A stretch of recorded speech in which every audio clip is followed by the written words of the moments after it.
그런 예수님이 십자가에서 얼마나 엄청난 고통을 당했는지를 좀 더 자세하게 설명해 주는 내용들입니다.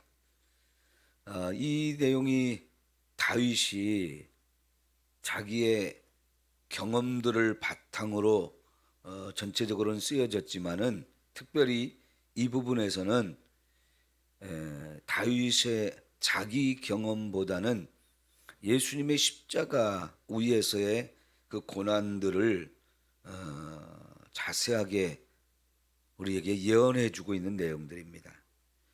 그래서 이러한 내용들은 십자가에 예수님이 돌아가시기 1000년 전에 쓰여졌다고 할 때에 성경이 참 놀랍다는 생각을 할 수밖에 없습니다. 1000년 후에 있어질 일이지만 하나님께서는 그것을 이미 다윗에게 눈으로 보듯이 생생하게 다 가르쳐 주심으로 인해서 이런 일들을 정확하게 아주 구체적으로 설명을 하고 있다고 볼 수 있어요. 우선은 여기에 원수들, 다윗의 원수들로 나오는 자들이 12절에 보면 황소라고 표현이 있습니다. 바산에 힘센 소들이 나를 둘러쌌다. 그 다음에 13절에서는 그 입을 벌리고 나를 찢으려고 하는 사자의 비유를 했고요. 16절에서는 개들이 나를 애워쌌다 이렇게 표현을 했는데 이게 모두가 다 다윗을 죽이려고 하는 이런 원수들의 모습이죠. 이런 경우 보통 다윗이 가진 인간적인 힘으로 대적하기 어려운, 감당하기 어려운 존재들입니다. 특히 이제 우리가 예수님으로 이렇게 놓고 보면 예수님은 이런 사람들 앞에 아주 초라하고 보잘것없고 연약한 존재입니다. 감당할 수 없는 그런 존재들이죠. 근데 예수님에 비해 이들은 너무나 힘이 막강했고요. 사납고 아주 포악하고 잔인하고 끔찍할 정도로 폭력을 휘두르는 그런 존재들입니다. 감당할 수 없는 그런 대상들이죠. 이제 그런 자들에게 둘러싸여서 너무나 극심한 고통과 죽음을 겪게 되어지는데 14절 보면 나는 물같이 쏟아졌다. 내 모든 뼈는 다 어그러졌다. 이런 표현들을 쓰고 있는데요. 물같이 다 쏟아졌다는 것은 예수님의 피 흘림을 상징하는 것일 수도 있고 예수님의 생명이 그냥 완전히 다 무너져 내린 그런 모습이라고 볼 수 있죠. 진짜 예수님은 아무런 대항을 하지 못하셨습니다. 세상에서 가장 약한 자처럼 가장 무능한 자처럼 그저 때리면 때리는 대로 다 맞고요. 못으로 손과 발을 박으면 또 박는 대로 다 그걸 당하셔야 됐고 어떻게 하든지 간에 그냥 다 당하는 이런 예수님의 모습 속에서 결국은 온몸의 피가 다 쏟아지고 생명은 마치 초가 불을 켜면 그 초의 몸 자체가 촛밀 자체가 이렇게 다 녹아내리는 그런 모습을 우리에게 연상케 해 주지요. 뼈가 어그러졌다라고 표현했지만 이게 산산조각이 나는 것을 말합니다. 완전히 다 부서져 버리는 이런 모습들을 예수님이 경험할 정도로 엄청난 고통을 당하셨던 거지요. 그 다음에 마음이 녹았다라고 표현을 했어요. 마음이 녹았다. 예.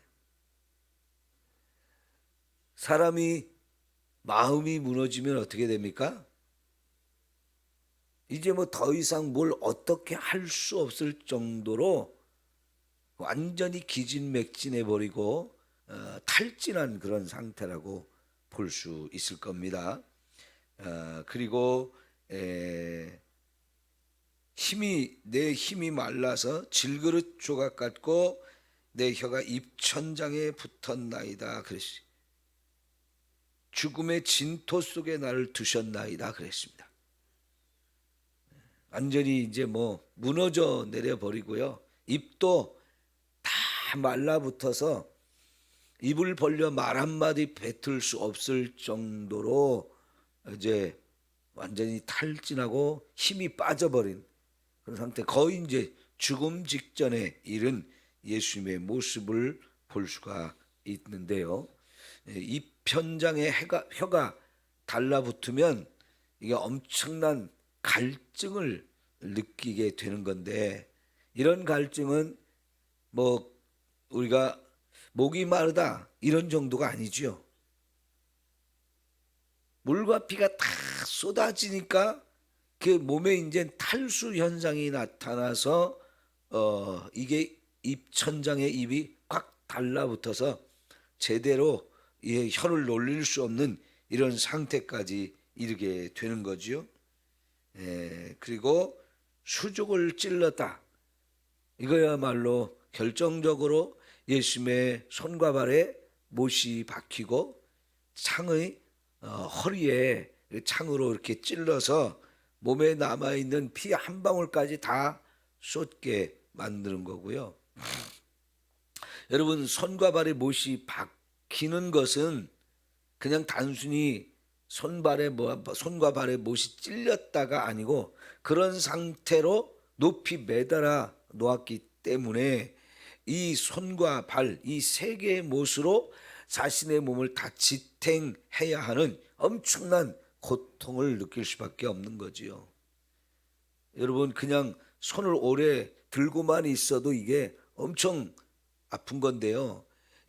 자기 몸의 무게를 두 손으로 못이 박힌 상태에서 이게 견뎌야 된다는 것, 그 무게를 견뎌야 된다는 게 그냥 온 몸의 무게를 뭐 두 개에 의지하고, 아니면 발이 겹쳐서 이제 못이 박힌 이 발로 그걸 지탱해야 된다고 할 때, 이거는 뭐 몸속 깊이 고통이 파고드는 거죠. 그러다가 지쳐서 견디지 못해서 죽음을 당하는 이런 모습입니다. 그렇게 예수님이 몸부림치며 고통에 신음할 때에 예수님이 그 고통을 당하든 말든 예수님을 십자가에 못 박은 사람들은 어떻게 합니까? 예수님이 옷을 다 벗겨버렸는데 그 옷을 서로 나누어 갔습니다. 다 나누어 갔다가 속옷이라고 하는 그 작은 천조각은 나누기에 민망하니까요, 제비를 뽑아서 누가 가질까를 결정하지 않아요? 예수님의 이 옷들을 다 벗겼기 때문에 예수님은 벌거벗은 모습이고요, 그렇게 보고 있는 모든 사람들 앞에 벌거벗은 몸으로 십자가에서 매달려 있다는 것은 엄청난 수치스러움이죠. 그리고 결국 예수님은 자신에게 있는 아무것도 남지 않고 모든 걸 다 내어준 것이 되어지죠. 생명까지도 내어주었는데 그까지 입는 옷 내어주는 것은 뭐 아무것도 아니죠. 그러나 그런 것까지도 끝까지 내 것으로 챙기려고 하는 인간의 탐욕을 또한 거기서 우리가 볼 수 있죠. 예수님은 이렇게 아무것도 남은 것 없이 모든 것을 우리에게 다 쏟아부어 주신 분입니다.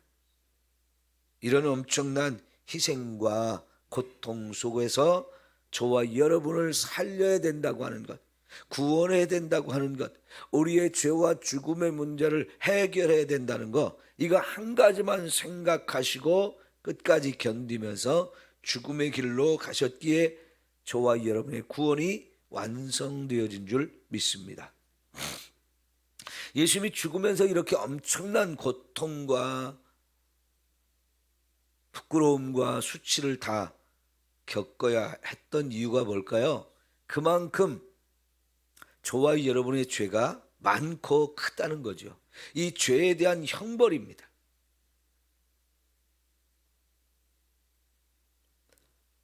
법원에서 재판을 받아가지고 이 사람이 죄를 지은 게 확실하다, 그게 결론이 나면 마지막에 뭘 합니까? 이 사람이 무슨 벌을 받으면 좋을지를 결정을 해서 선고를 하게 되어지죠. 그 선고의 내용이 죄를 지은 만큼 그 대가를 치르게 하거든요. 그렇게 보면 예수님께서 이렇게 너무나 끔찍하게, 너무나 잔인하게 짓밟히고 깨어지고 찢기고 찔리고 고통을 당하셨던 것은 저와 여러분의 죄가 그만큼 많고 크다는 것이고 끔찍하다는 거지요. 여러분, 이 십자가 앞에 우리가 설 때에 한편으로는 나 같은 죄인을 살리신 이 하나님의 은혜와 사랑 너무나 감사하지 않을 수가 없고요. 그 십자가 앞에서 내 모든 죄 다 드러나서 여러분 어느 것 하나 우리가 숨길 수가 없어요. 그 십자가 앞에 저와 여러분은 우리의 죄를 낱낱이 다 고백하고 쏟아 놓아서 주님의 이런 엄청난 희생과 죽음을 통해서 주어지는 이 죄 사함의 은혜를 우리가 철저하게 힘입어야 할 줄 믿습니다. 그래야 예수님의 이 십자가의 죽음과 고난이 헛되지 않잖아요. 오늘 저와 여러분이 십자가 앞에서 우리의 죄를 다 쏟아놓고 다 씻음받고 용서받는 큰 은혜의 시간이 되어지기를 축원합니다. 이 은혜가 결코 헛되지 않게 나에게 온전히 임해서 예수님의 이렇게 흘리신 피로 모든 죄가 다 씻겨져서 의롭다 인정함을 받고 정말 하나님 나라 들어가서 영원히 살 수 있는 그 영원한 생명의 축복이 저와 여러분에게 온전히 임하기를 소망합니다. 그래서 오늘 21절까지 보았지만 22절 이후의 내용은 완전히 달라집니다. 이제 모든 걸 다 완성하셨고 다 이루셨기 때문에 내가 주의 이름을 형제에게 선포하고 회중 가운데서 주를 찬송하리이다. 나같이 죽을 수밖에 없는 인생을 살리기 위해서 예수님께서 이렇게 엄청난 사랑과 희생과 고통 속에 우리를 구원해 주셨기 때문에 그런 하나님, 그런 예수님을 정말 찬양하지 않을 수가 없는 거지요. 나 혼자만의 찬양으로 끝나지 않고 더 많은 사람들에게 알리고 그 사람들과 함께 이 찬양을 올려드리는 내용들로 또 이렇게 이어지거든요. 완전히 내용이 다르잖아요. 예수님의 이 죽음은 결국 저와 여러분에게 이런 엄청난 은혜와 복을 주기 위한 것이었음을 다시 한번 깨닫고요. 어찌 찬양 안 할까 한 것처럼 정말 우리 모두가 예수님을 그렇게 높이고 찬양하며 살고 그 감사함을 잊지 않고 사는 저와 여러분 모두 되어지기를 축원합니다. 오늘 여기까지 하고 마치겠습니다. 기도합니다.